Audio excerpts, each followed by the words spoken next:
It's a dangerous business, Frodo, going out your door. You step onto the road, and if you don't keep your feet, there's no knowing where you might be swept off to. Cheer up, level up, have fun. Tune up, press us now. We're gonna go. Tune up, we'll show you how it's done. Hey! Tune up, tune up. Tune up, tune up. Folk music this time, Mark. Yeah, I think we should just go with it. It's great. Like it. I can't imagine many other kinds of music in front of a Tolkien track like that. Certainly not something on the realm of a metal track or a. But I don't want to sell this guy short. We'll see. That synthwave probably wouldn't have worked as well. Yeah, I agree. Tolkien was not so much of a synthwave fan, as I'm told. Yeah. Well, hey everybody, welcome to the Tabletop Tune-Up podcast. My name is Mark. This is Ben, and we're gonna help you tune up your games. Ben, how is your week of gaming going? My week of gaming's going great. I have just this week got a chance to make characters for what will be a playtest of an upcoming game that is very popular and well known, but I can't say anything about because it's under NDA. So it's my secret. What? I thought you were working on a Traveler game. What happened to that? Well, that was earlier, and I'm still working on the Traveler game. This was somebody else's game that was run. So, look, there's all of the above. This is not an either or thing. It's a both and. You can't come in here to this podcast with that NDA BS. Well, maybe I should have said nothing, but I didn't. So moving on. This is a safe place, Ben. You and I are the only That's people right. listening to For this our podcast. 3 listeners. Tell me. Thanks, Mom. I don't think she really cares. Well. Hey, as for my week, Ben, we had... Wait, no. I should ask you about your week. Watch this. Mark, how was your week? I care. I'm a friend. It's nice that you asked. Ben, I had been on a gaming drought for several weeks, as you know. All of our games were on hiatus. And then the clouds broke and the game appeared, and we actually played this last night, actually. It was fun. I had a great time. It was a good game. You handed out many hit points worth of damage to our party. It was fun. Yeah, you all deserved it. You deserved it. There was, to be sure, there was a lot of damage going every which way. There were bad guys galore, environmental hazards. Yeah, it was really actually one of my favorite games I've had in a long time. It was just that session worked out really good. I'm very happy with it. But so maybe it's just because I'm happy that I'm gaming again. So enough about our games. Let's talk about gaming. That's right. Let's do something that our listeners will actually care about and be interested in, which is their games. So, yeah, you guys, this is going to be one of our favorite episodes. It's a good episode to do early on. We're going to talk about how to launch your campaign well. So, launching your campaign. We're going to talk about middles and ends some other time. But today, the question is, how do you get the kindling started? How do you get that fire started that's going to then sustain you over a long period of time? So, Mark, what's the first thing we should be thinking about when we think about how to launch a game? I just want to actually touch base on the little token intro about the dangerous business. He's talking about a little bit about the fear and apprehension one might have about taking that step out the front door. And that's how I feel about whenever you're launching a game. I think you always feel it in the pit of your stomach. There's a level of excitement, and there's also just that new thing. That's right. You don't know what's going to happen. Where will this campaign go? Exactly. So I think one thing to start out with is let's approach this with some humility. How many of our games have ever gone the distance? Not many. I mean, you and I have been playing games since we were teenagers. We are now middle-aged men, and I've played with you exactly one game that's gone to level 20, let's say. There's so few, and for all the failed games I've had, you have to approach this with a little bit of humility, because you want to, in that regard, you want to start small, because you can't really think about such a big task. Let's think about a small task. Well, and I think that's actually kind of an important bit of expectation setting too, right? Like, I don't think of the other games I've played with you as failures. Some of them weren't intended to go long distance like that. A great game is one where you and your friends can tell a complete story, and that might be a few sessions, or it might be a couple of years, whatever size that is, that's fine. But when you're starting a game, when you're launching a brand new campaign, it's important to just start slowly and start small and kind of start feeling your way through it. You might even want to purposefully have the expectation that this is going to be a short game. Here's a few examples of when you might want to try a short game intentionally, and you might not even want to set your ambitions that far. One might be when you want to try out a new game system. You don't know if you're going to like it. You don't know if your players are going to like it. So it's good to keep a short form game so it can be experimental. Yeah, there's always going to be somebody who's like, I don't like D6 systems. I refuse to play them, and or I don't want to roll D20s and blah blah blah. So you just don't know. So let's not waste a lot of effort. Let's try to figure out if they want to play that game, if they like it. And similarly, sometimes you're trying on a new campaign setting, and maybe not everybody likes that. I have players who definitely don't like post-apocalyptic settings, regardless of what system it is. You could have the best game system in the world, and they're just like, I do not want to play in a world that's been destroyed. What, you don't want to play in my Dark Sun game, Ben? I might play in you. I might play in your Dark Sun. No, I won't play in your Dark Sun game. You keep your Dark Sun game to yourself. How dare you? Well, so look, you might be trying out a new game system. You might be trying out a new campaign setting, or you might actually be trying out new group members and seeing how everybody plays together. You don't want to try to commit brand new people that have never played together to a long-term thing. Yeah, this is something I've actually dealt with a lot in a game club I ran some time ago. I was seeing new players all the time, and it was interesting to see what groups stuck together afterwards, which ones gelled. You never know the kind of synergy you're going to have. This is kind of a cool thing, Mark. Take just a moment and tell everybody about what it is that you were doing with this game club thing. You were literally spawning new game groups like all the time. Yeah, I was working on a project for a bar related tavern that we would be, game related themed tavern. And one of the things we want to do is get an idea of how much sales people were buying in liquor and drinks and stuff. So we had to deal with a bar up in Minnesota, and we were doing exactly that. But what I would do is I would bring people in every week with new games, and I would run a game maybe 1 or 2 weeks, and I'd leave it off for one of the players to continue. And a lot of them kept going. Some of them did not. So you were incubating new game groups, and yeah, it's really key. Not everybody gels together, and one of the most important things, we talked last week about kind of rule 1 is listen to your players. I think rule 2 is any game is a good game if your players are having a great time in it and if everybody gels together. The group chemistry is the core of a great game, I think. So the basic idea we're talking about by starting small is there's a risk in starting the campaign, and you don't know those risks if it's going to pan out until you've played for a while. So let's not spend an unreasonable amount of time, world building, mapping out entire cities, alien civilizations, or whatever might fit your game. Start small. Just create what's around you. Don't generate deep political factions and a cast of dozens of NPCs for a game that's going to last 2 sessions. Fair point. Okay, so let's say we have set our expectations appropriately. We've got some players that may want to take a shot at this, maybe take a longer term game and see if they can get that started. So how do we prepare for something like that? Well, again, let's start small. We're going to build upon a foundation, and we're going to create this foundation. But before we do any of that, let's start with some visualization. Okay, what's visualization? Well, proactive visualization is, in the game sense, you're visualizing your game, visualizing your realm, and you're imagining your players and their characters inhabiting that world. This visualization will give you an idea of like where you want to go, what you want to do. It's daydreaming. Yeah. We all do it. It's daydreaming with a purpose. So you're imagining locations that you might like to go. You're imagining key NPCs that could be interesting in a story.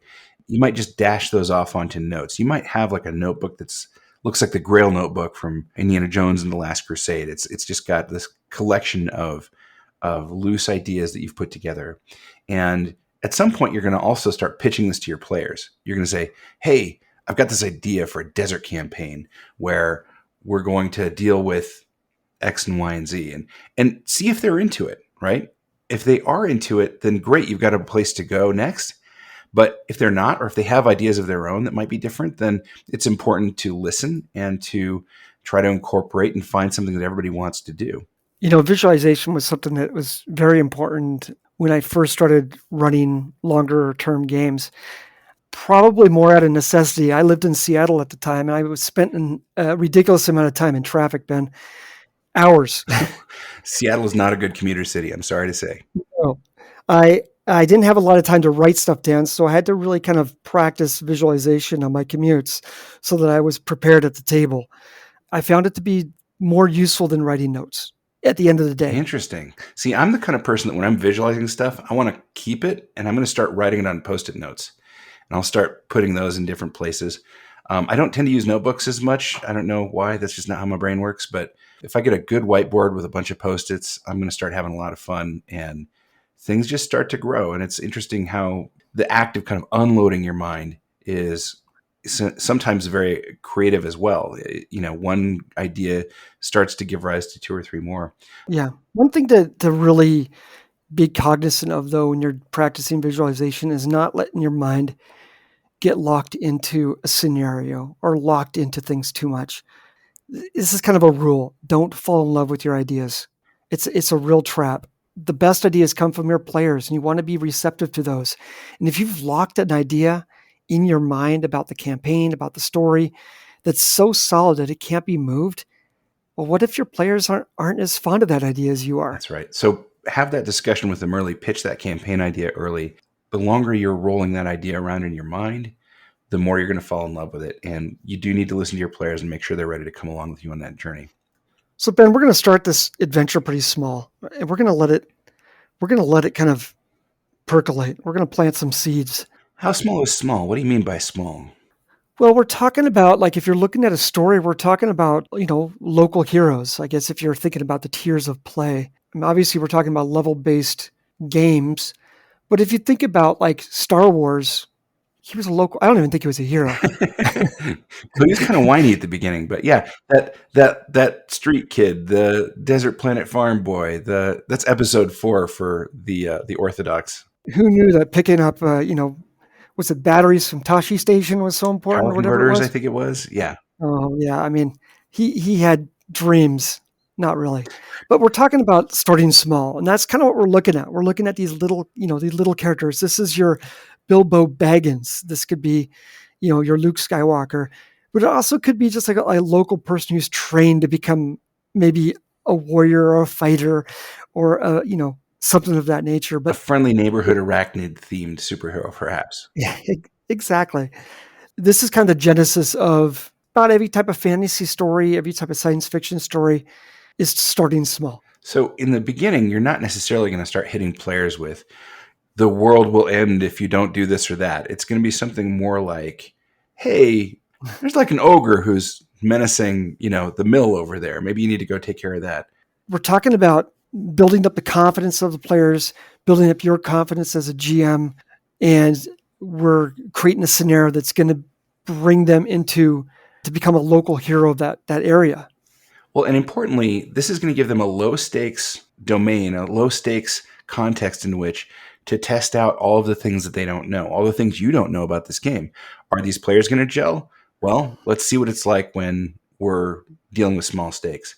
How does this character work? Your player might wonder. They've never played this game before, or you're trying to do something simple with the system. You don't want to have a super big, complicated scenario for them to run through to do that. So it should be pretty straightforward. Now, just because it is small, it doesn't mean you can't even now start laying the seeds of something that might be going on later. But I think the idea right now is to just keep it very loose. So if you've got an idea for how stories might go later, great. You don't need to plot the entire campaign. Maybe just drop the name of that key villain that you're thinking about. Yes, start planting those little story seeds. See what grows over the course of these early levels. If you're going to think about like things that might be important for later in the campaign, maybe prioritize who the major players are. You don't necessarily have to plot out the whole game to do that. You can just maybe have an idea of who your villains might be or who the factions in the area might be. You don't even have to flesh them out to a great extent at this point. That's right. It could just be a name. Similarly, have a relatively loose idea of the setting and the world.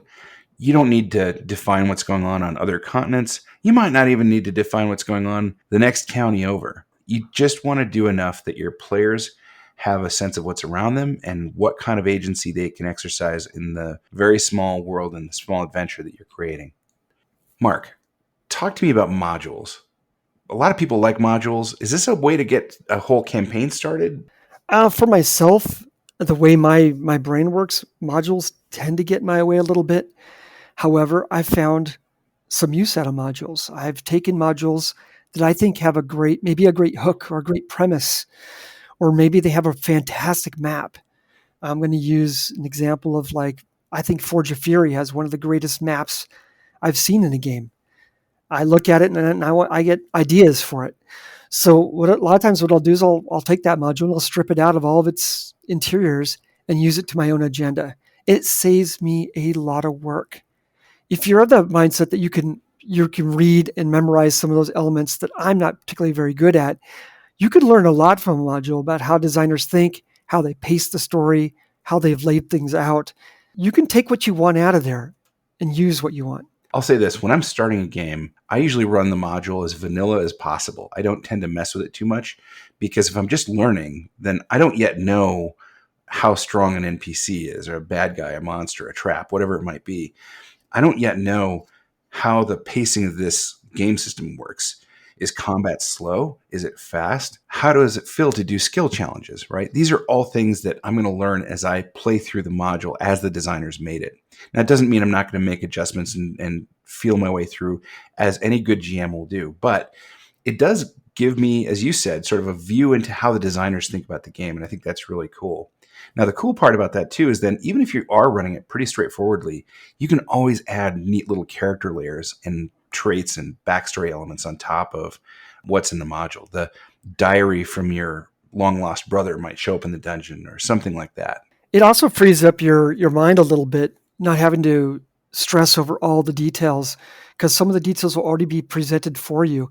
This will allow you to do other things as a GM, allows you to maybe observe a little bit more, which is an important trait for GMing, is observing the players. We'll get a little bit more into that later. Ben, I want to talk about organization, because as I stated earlier, this is not a trait that I possess. I'm a very disorganized person. What are some of the tips you have for organization? That's a great question. I think there's a lot of great organizational tools out there that, I think when you and I were starting, it was basically like you'd take your college ruled notebook and you'd start working on it. And you might treat different chapters of your story like different subjects in a multi-subject school notebook. Later on, of course, you could go buy specialized notebooks. I had one from The Rook and the Raven that I thought was really cool, and it had all these places for who are the main NPCs and what are the main factions, and it had all these neat prompts to get you thinking about other things in your world. But you don't have to do anything especially elaborate. Most of the time when I'm working on this stuff now, I'll just, as I said before, I'll use Post-its. I'll use a whiteboard. I'll color code those Post-its so I can kind of quickly see who my NPCs are, what my locations are, what some key hazards or traps or who knows what. I'll use those interesting different color Post-its to kind of map out what's going to go on. And then I'll just kind of lay those out. Sometimes what I'll find is that having a loose organization like that, I can actually start moving Post-its around and reorganizing. And then once that's done, I'll start writing that and coding that down a little bit more in terms of into notebooks or into other tools that help me manage the game. I hear all that, Ben. And honestly, all I can think of is that gif of Charlie Day in the basement with the strings all over attaching everything. You need one of those like murder boards that all the detectives have in the stories. Yeah. Again, this is not in my wheelhouse. Let me just put it that way. But I appreciate it. You do carry off good games. So, the important rule, maybe the best thing to sort of mention is whatever works for you, that's what's best. I don't know if it's best, but it works for me. Well, I say that's what's best for you at least. Yeah. Let's get started, though. Let's get started with our game. We've kind of laid out some of our preparations. We talked about proactive visualization. We talked about thinking about starting small. We've talked about some of the organizational skills. Let's just get started. All right. So when you get started, the first thing to be thinking about is now we're going to sit down at the table, and the first few sessions, the first short story that you're going to get involved in, you remember when we said start small? Well, what we mean is do 2 or 3 sessions, which is enough time for you to learn what you need to know if this thing's going to go the distance. So discovery. Let's just call this whole initial phase discovery. And what you're trying to do is you're trying to build a strong, flexible foundation and gauge your player's interest. So a self-contained adventure, maybe with a strong cliffhanger at the end that could lead you any one of a number of different directions, that will be a great kind of story to start with. Mark, what are the things that you're looking at? When you were incubating those groups, what were you looking at that would tell you if this was going to go further, or if you thought, hey, these guys have been fine for 2 or 3 sessions, but this isn't really going to work out? I'm looking to see if the players are engaged, not just with the story, because in the scenario I was, running these games, I was never going to be there for the long haul.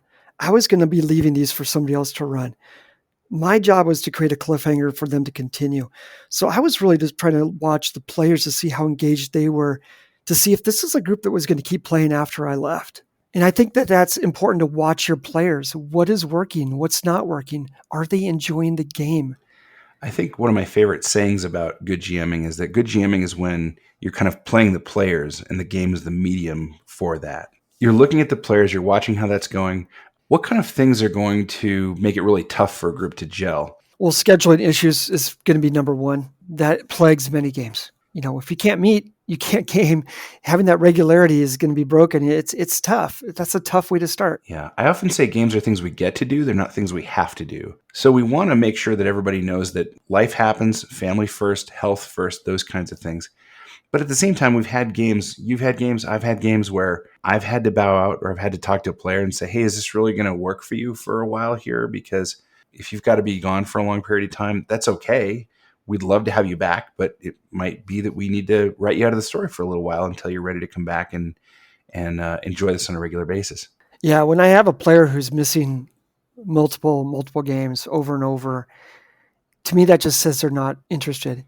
Whether they are or not, that's what it tells me. Because if there's something I want to do, I generally will make time for the things that I love to do. I think that's right. I will say, I think you and I differ a little bit on this in that, I'm willing to write people out for a few sessions. And if I think they're going to be gone on a more regular basis, I'm going to have that conversation with them. But I think if they're gone for a couple sessions, then I've got to find a way to write them back in. A lot depends on how much that player is contributing to the group. And so you'll find that some players, you think, you know what, that guy's worth it. I'm going to go to some extra trouble to make that happen. Other people, you're like, it's been fun.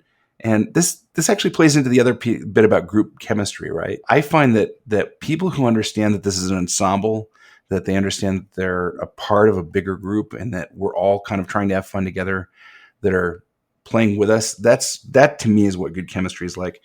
Mark, what are your kind of top couple points about what makes good chemistry in a group? I just love when players give each other space to kind of do something spectacular and not like try to horn in all the time on their excitement. You want to be a part of it. You want to high five them when they do something awesome. As a GM, if I see a high five across the table, that's a good night. That's right. Wonderful. Okay, so let's say that we've gotten through the first few sessions. We've done our discovery phase, and you know what? It looks like this is going to work. Now we're going to try to convert this to a longer campaign. So let's talk about how to expand your story. We'll call this the commitment step, right? This is when you put a ring on it. Yeah, they're in a relationship now. Yep. So, okay, now the group is engaged. And we mean that in a couple senses clearly. So we're going to start dreaming big and we're going to start thinking about longer term character arcs. And that's the thing that I think matters to start, right? Now you've got these characters who you know pretty well, and we're going to start thinking about what their futures look like in the world that you've set up for them. Ben, this is where we're going to put in the work. Yeah. I'll say this. I tend to spend the most time on any campaign at the very beginning. Right at this step, right? When I know, okay, now we're going to do something bigger and I need to figure out what the story is and where it's going. I need to start laying some track.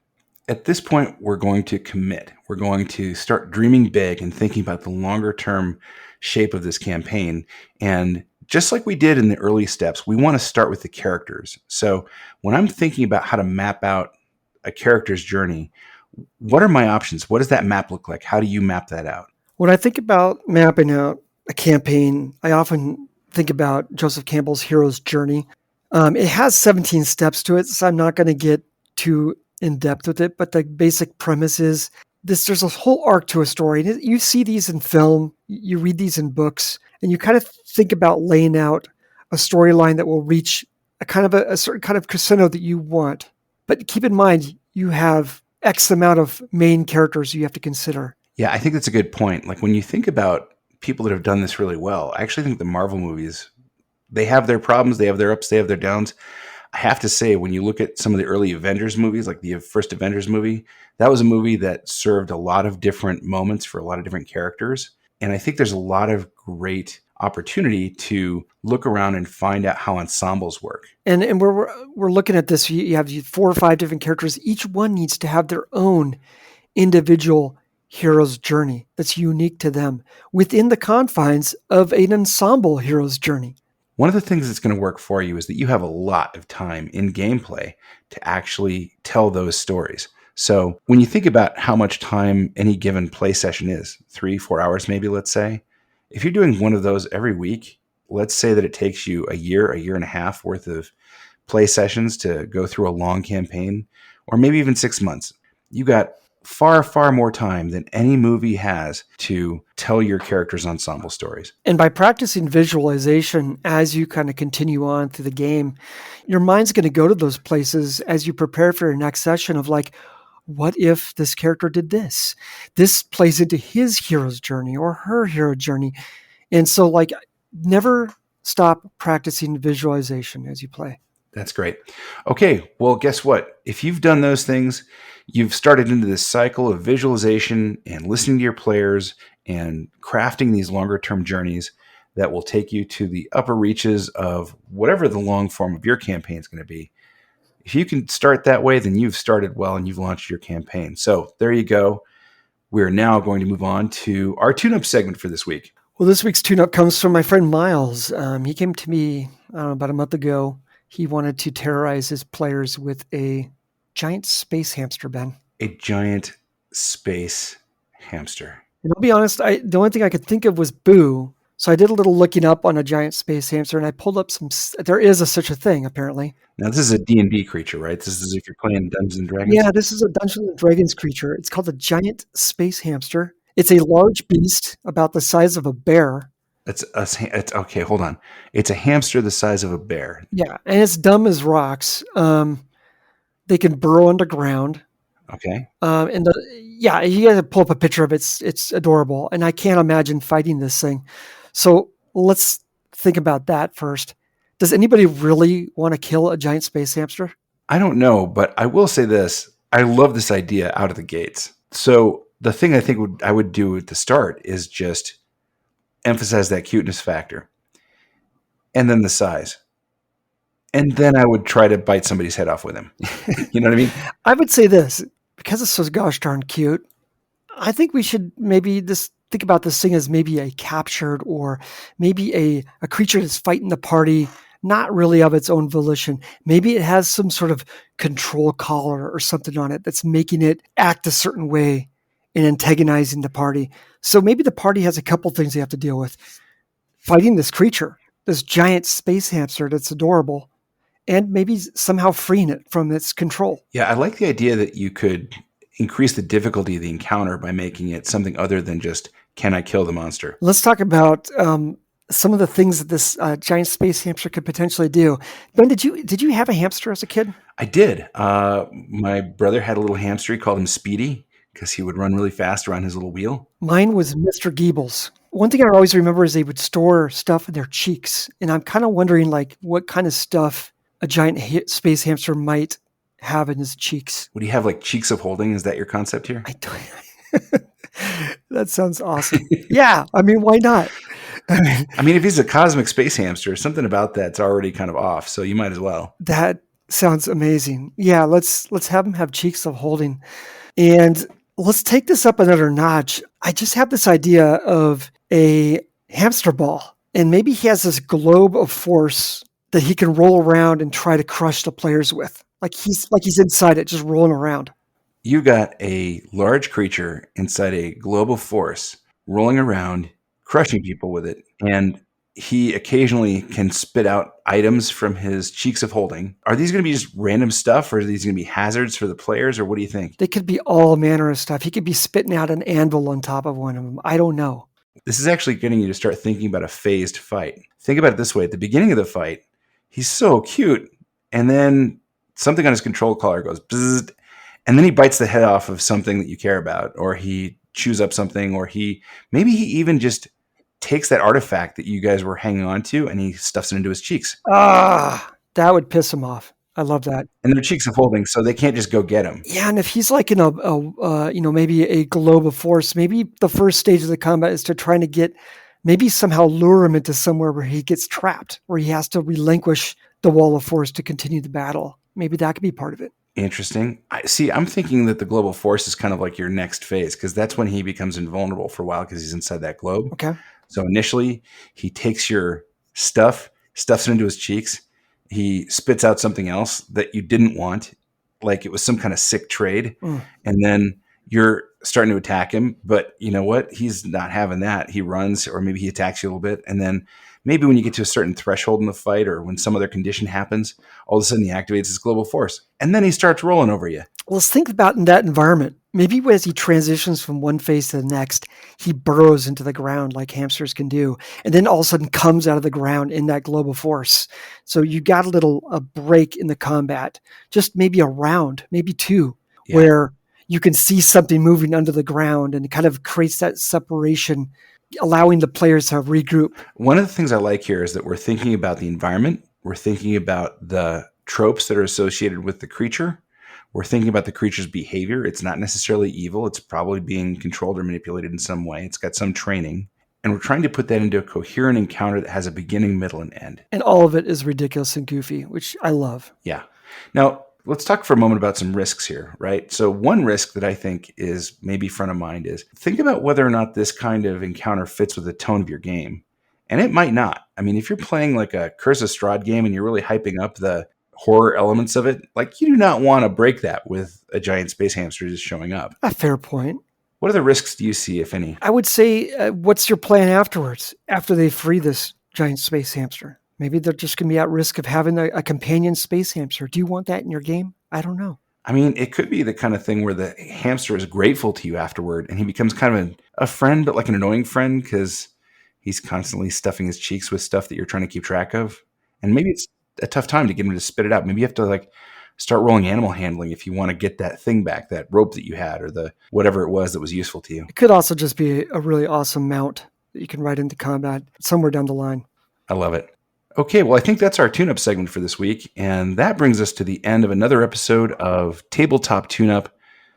My name is Ben Dyer, and I'm with my co-host Mark Lehman.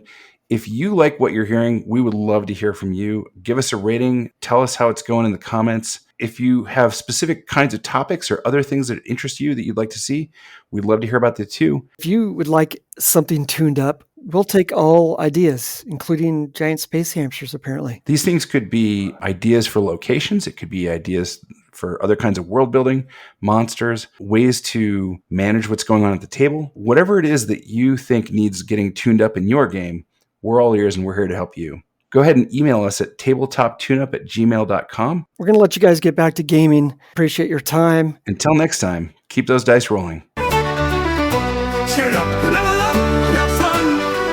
To another quest, and us now we go. To another, we'll show you how it's done. Tune up, tune up. Tune up, tune up.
and return to another run, and on the road we got another return.